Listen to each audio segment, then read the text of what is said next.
एक बार की बात है, एक सुंदर हरा भरा मैदान था। यह मैदान इतना सुंदर था कि हर कोई उसकी तारीफ करता था। चारों तरफ हरियाली ही हरियाली थी और हवा में ताजगी का एहसास होता था। वहाँ एक प्यारा सा घोड़ा रहता था। उसका नाम था चंपक।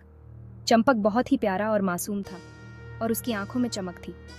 वो बहुत क्यूट था, लेकिन हमेशा डरा डरा रहता था। उसकी मासूमियत के बावजूद उसके दिल में एक डर बैठा हुआ था। क्यों?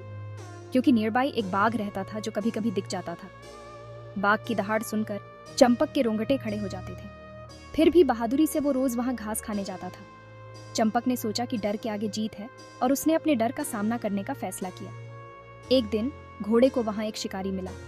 शिकारी का नाम था अर्जुन और वह बहुत ही साहसी और निडर था। घोड़े ने अपना डर उससे शेयर किया।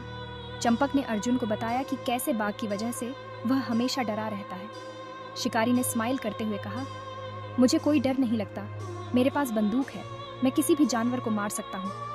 अर्जुन ने चंपक को भरोसा दिलाया कि वह उसकी रक्षा करेगा। घोड़े ने सोचा, वाह, ये तो बहुत अच्छा है। चंपक को अर्जुन की बातों से बहुत हिम्मत मिली।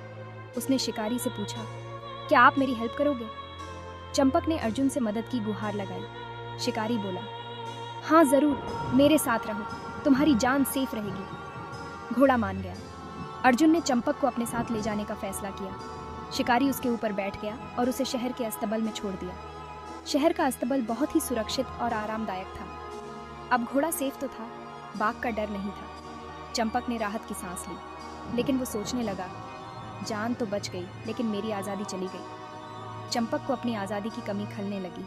इस कहानी का मतलब ये है कि हरियाली हमेशा अच्छी नहीं होती। कभी कभी जो चीज़ें बाहर से सुंदर दिखती हैं, वे अंदर से खतरनाक हो सकती हैं। आज़ादी बहुत इंपॉर्टेंट होती है। हमें अपनी आज़ादी की कद्र करनी चाहिए और समझदारी से अपने फैसले लेने चाहिए। तो बच्चों, याद रखो, अपनी आज़ादी की वैल्यू करना और हमेशा समझदारी से APNI सेफ्टी का ध्यान रखना। Thank you. इस कहानी से हमें यह सीख मिलती है कि हमें अपनी सुरक्षा और आज़ादी दोनों का ध्यान